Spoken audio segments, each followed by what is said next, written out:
मैं हूं विवेक और आप देख रहे हैं एक्सप्लेन ऑल। तो यार आज हम बात करने जा रहे हैं हानायामा क्लैन की आन बान शान परंपरा प्रतिष्ठा अनुशासन a man standing up tattoo के बारे में। जी हाँ, इसका नाम है अ मैन स्टैंडिंग अप, यानी कि वो आदमी जो खड़ा है। खैर यहाँ पर जो है ये आपको याकुजा के जो बड़े बड़े मेंबर्स होते हैं और एकदम ऑफिशियल मेंबर्स, उन सभी के पीठ पर देखने को मिलेगा ये वाला टैटू। खासकर जो ब्लड लाइन से बिलोंग करते हैं उनके तो टैटू और ज्यादा ब्यूटीफुल होते हैं। इस टैटू को अगर एकदम ध्यान से देखेंगे तो आपको पता चलेगा कि यहाँ पर एक डीमन है लाल कलर का, बहुत डरावना टाइप का, जो कि एक बड़े से बैल को अपने पीठ में धारण किए हुए है। उसे पकड़कर बस खड़ा हुआ है और हंस रहा है। ये डीमन और कोई नहीं बल्कि यकीची हानायामा है। जी हाँ, ये भी हानायामा क्लैन के बॉस रह चुके हैं एक समय में, मतलब एकदम हीरो रह चुके हैं, हम ऐसा कह सकते हैं। ये डीमन जो है यकीची के उस पोज को ही रिसेंबल करता है, हमारे सामने पेश करता है। स्टोरी के मुताबिक ये उस समय की बात है जब राजा रानियों का युग हुआ करता था। वहाँ पर जो है राजा राज किया करते थे। ये जापानीज वाले समय की कहानी है। यहाँ पर जो है यकीची हानायामा नाम के गैंग लीडर हुआ करते थे। जी हाँ, याकुजा गैंग जो है बहुत ज्यादा पुरानी है हानायामा वर्ल्ड में। यहाँ पर जो है बहुत पहले समय से ये बन चुकी थी, एकदम राजाओं के युग से ये एग्जिस्ट करती है और बहुत सारे इसके मेंबर्स रह चुके हैं। कहते हैं ना, हर चीज का एक तोड़ होता है। जिस तरीके से खान ब्रदर्स का गैंग था, यहाँ पर माइनासुरुवे गैंग उनका तोड़ था, उसी तरीके से याकुजा गैंग के भी कई सारे तोड़ थे। बहुत ज्यादा बड़े बड़े गैंग मेंबर्स और थे उस समय, और एकदम मतलब लड़ते ही रहते थे कुत्तों की तरह एक दूसरे से। उस समय एक अननोन गैंग हुआ करती थी और याकुजा क्लैन से वो हमेशा लड़ा करती थी। एक बार हुआ ये कि अननोन गैंग ने मतलब एकदम हमला ही बोल दिया और कई सारे गैंग मेंबर्स की निर्मम हत्या कर डाली याकुजा क्लैन के।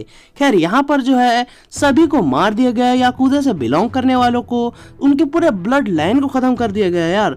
लेकिन एक आदमी बच गया, उनका नाम था यकीची हानायामा। लेकिन बाकी के लोग यकीची हानायामा को ढूंढ लेते हैं और मारने के लिए निकल पड़ते हैं। यहाँ पर हम देखते हैं कि यकीची हानायामा जो है मतलब एकदम बड़े से बैल को अपने पीठ में पकड़े हुए होते हैं और यहाँ पर तुरंत ही बाकी अननोन गैंग के जो मेंबर होते हैं वार करना शुरू कर देते हैं उनके ऊपर।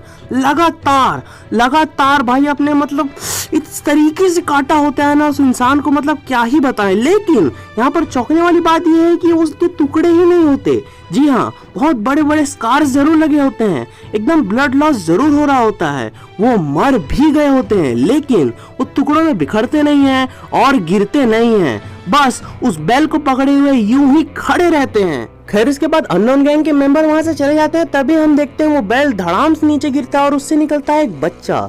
जी हाँ, इसी बच्चे को बचाने के लिए उस बैल में छुपाकर उन्होंने इस तरीके से पकड़ा हुआ था यकीची हानायामा ने।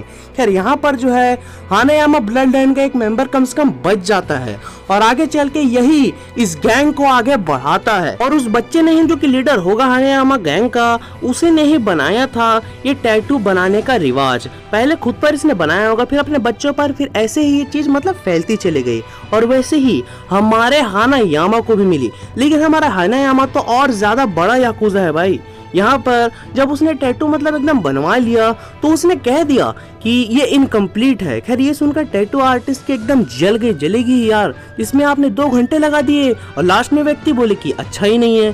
खैर यहाँ पर जो है इसके बाद इनकम्प्लीट बोलकर हानायामा वहाँ से तुरंत निकल जाता है। उसके लोग भी सोच रहे होते हैं कि आखिर बॉस करना क्या चाहते हैं, लेकिन हमें थोड़ी देर बाद पता चलता है और उसके बाकी के गैंग के मेंबर्स को भी कि हानायामा जो है अकेले ही भिड़ गया अपने एनिमी गैंग के मेंबर से। यहाँ पर जो है सभी मेंबर्स को बहुत ब्रूटली हानायामा ने मार दिया होता है, साथ ही साथ उनके सरदार को भी उसने निपटा दिया होता है। और यहाँ पर उसके लोग देखते हैं कि हानायामा का पूरा शरीर लहूलुहान है और पूरी तरीके से मतलब कई सारे स्कार्स उसमें बन चुके हैं। उसका फेस का वो आइकॉनिक स्कार भी वहीं बना होता है, तलवारों से बहुत बुरी तरीके से काटा गया होता है हानायामा को। और हम देखते हैं एक और बहुत अच्छी चीज कि ये जो पेंटिंग बनी होती है, जो टैटू बनी होती है ना उसके पीठ पर, वहां पर भी कई सारे कट्स लगे होते हैं और वो कहता है अब ये कंप्लीट है, क्योंकि वो टैटू यकीची की है और यकीची को बहुत सारे कट्स से मारा गया था, लगातार कई सारे उसके ऊपर हमले किए गए थे। तो इसीलिए यहाँ पर हानायामा उनको बिल्कुल अच्छे से रिस्पेक्ट देने के लिए ऐसा करता है। और यहाँ पर वो ये भी कहता है कि याकुजा स्कार्स के बिना कंप्लीट नहीं है। जरा सोचिए कितना दिलेर है हमारा हानायामा। खैर इसके बाद जो टेढ़ा मेढ़ा वो हो जाता है उसके टैटू, ये पूरी तरीके से यकीची को रिप्रेजेंट करता है। यही है उसका इज्जत देने का तरीका यार। आदमी ही गजब का है। तो यार इस टैटू की शुरुआत के बारे में तो हम जान ही गए हैं, साथ ही साथ आपको बता दूं कि ओरिजिनल गैंग मेंबर्स जो हैं याकुजा के, वो खुद भी ऐसे टैटूज वगैरह बनवाते हैं। अब मतलब कई में डीमन होते हैं, कई में कुछ अलग होते हैं, मतलब उसी से कॉन्सेप्ट उठाया है हमारे लॉर्ड इटागाकी ने। That's the wrong number. मैंने आप सबका काट दिया, आप लोगों को पता भी नहीं चला। पता है कैसे? याकीची जिसे काटा गया तलवारों से वो नहीं, बल्कि जो बेल से जो बच्चा निकला था वो है, यानी कि ये बच्चा, ये तो कोई अननेमेड हीरो है जिन्होंने हानेयामा क्लैन को बचा लिया। समझे? काट दिया ना आपका। इस अननोन हीरो ने अपनी जान देकर बचाया था याकीची हानायामा को बचपन में, तो इसीलिए याकीची हानायामा जब बड़े होते हैं तो ये टैटू वाली प्रथा शुरू करते हैं, उस आदमी को, उस अननोन इंसान को इज्जत देने के लिए, रिस्पेक्ट देने के लिए। खैर ये टैटू अल्टीमेट सैक्रिफाइस के साथ साथ हानायामा ब्लड लाइन को भी दर्शाता है, और वो ब्लड लाइन उस बेल के अंदर है, यानी कि हमारे याकीची।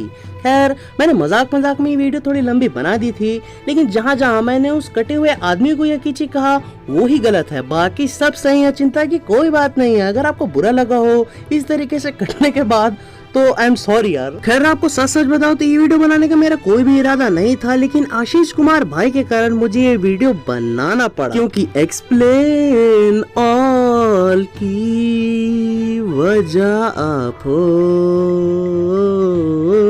तो चिंता की बात नहीं है, फटाफट कमेंट कर दो आपके टॉपिक पर, आपका भाई वीडियो बनाएगा, विवेक भाई, कोई दिक्कत की बात नहीं है। तो आज के लिए बस इतना ही। वीडियो को लाइक करें, चैनल को सब्सक्राइब करें, हम आगे भी और ऐसी वीडियोस लाते रहेंगे। Love you all, I am out.